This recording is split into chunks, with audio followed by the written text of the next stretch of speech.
नमस्कार मंडळी, स्वागत करतो तुमचं माझ्या नवीन व्हिडिओमध्ये। मंडळी, सध्या महाराष्ट्रामध्ये मोठ्या प्रमाणामध्ये पाऊस झालेला आहे आणि मोठ्या प्रमाणात पाऊस झाला म्हणजे शेतकऱ्यांना साठी आपत्तीजनक परिस्थिती निर्माण झालेली आहे आणि शेतकऱ्यांचं मोठ्या प्रमाणात नुकसान झालेलं आहे। आणि जर शेतकऱ्यांनी ते क्लेम केलं म्हणजे त्याची तक्रार जर केली तर ते क्रॉप इन्शुरन्स ऍप वर करतात किंवा ई पीक माहिती या ऍप वर करतात। जर ते करून सुद्धा तुमच्याकडे कोणीही विमा प्रतिनिधी आला नाही आणि ते तक्रार तुमची केलेली आहे आणि तुमच्याकडे विमा प्रतिनिधी अजूनही आलेला नाही, तर बरेच शेतकऱ्यांना असा प्रश्न पडलाय की आता नेमकं काय करायचं। आपण तक्रार केली, सगळं केलेलं आहे आणि मला आता विमा भेटणार नाही किंवा अनुदान भेटणार नाही, कारण माझ्याकडे कुठलाही विमा प्रतिनिधी आलेला नाही, तर मला ते पैसे भेटणार नाहीत। नेमकं काय होणार या चिंतेमध्ये आता सध्या शेतकरी आहे। तर मित्रांनो, ती चिंता दूर करण्यासाठी हा व्हिडिओ मी बनवला आहे। या व्हिडिओमध्ये सांगणार आहे की जर शेतकऱ्यांच्या शेतात जर विमा प्रतिनिधी आले नाही तर नेमकं पुढे त्यांनी शेतकऱ्यांनी काय करायचं आणि ते काय काय असा नियम निघाला आहे की ते आता करण्याची गरज राहिलेली नाही। तर पुढे जाण्या अगोदर माझ्या चॅनलला सबस्क्राईब व व्हिडिओला लाईक करायला अजिबात विसरू नका। मंडळी, सध्या महाराष्ट्रामध्ये मोठ्या प्रमाणात पाऊस झाले असल्या कारणामुळे शेतकरी हा मोठा अडचणीत आलेला आहे आणि त्याच्या वेगवेगळ्या पिकांचे मोठ्या प्रमाणात नुकसान झालेले आहे।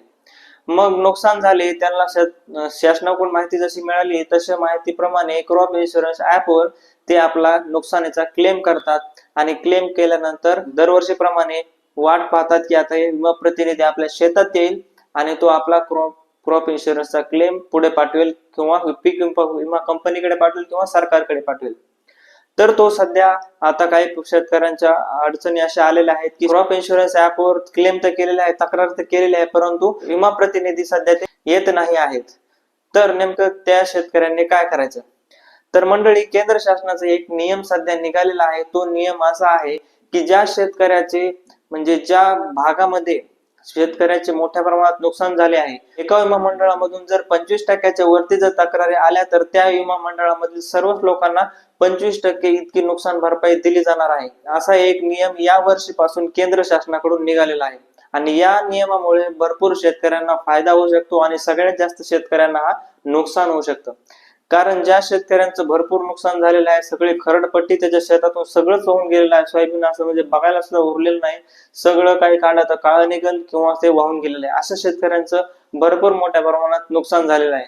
कारण त्या ठिकाणी जसं आता जशी परिस्थिती मी तुम्हाला सांगितली तशी परिस्थिती सगळीकडे निर्माण झालेली असते आणि तशा परिस्थितीमुळे जर 25%च्या वरती विमाचे क्लेम किंवा विमाच्या तक्रारी गेल्या तर शेतकऱ्यांना 25%च रक्कम मिळणार आहे नुकसानीची आणि ती नुकसानीची रक्कम 25% असल्यामुळे ज्या शेतकऱ्याचं संपूर्ण गेला आहे त्याला तेवढीच रक्कम मिळणार आहे। म्हणजे सगळं जरी गेलं तरी फक्त 25% मिळणार आहे। म्हणून शेतकऱ्यांचं मोठ्या प्रमाणात नुकसानही होऊ शकतं आणि याचा फायदा काही जण होऊ शकतो। तो फायदा अशा प्रमाणात होऊ शकतो की जर त्यांचं काहीच नाही गेलं, रानातून पाणीही गेलेलं असलं तरी त्यांनी क्लेम केलेला असलं तरी त्यांना 25% रक्कम मिळू शकते, कारण 25%च्या वरती तक्रारी गेलेल्या आहेत आणि त्याच्यामुळे तिथल्या विमा मंडळाला 25% रक्कम मिळणार आहे। हा केंद्र शासनाचा नवीन नियम निघालेला आहे। तर शेतकरी मित्रांनो, तुम्हाला नियम कसा वाटला? तुम्ही तक्रार केली आहे? विमा प्रतिनिधी तुमच्या शेतामध्ये येऊन गेलेला आहे का? हे मला कमेंट मध्ये नक्की कळवा आणि असेच माहितीपूर्ण व्हिडिओ पाहण्यासाठी माझ्या चॅनलला सबस्क्राईब व व्हिडिओला लाईक करायला अजिबात विसरू नका। धन्यवाद।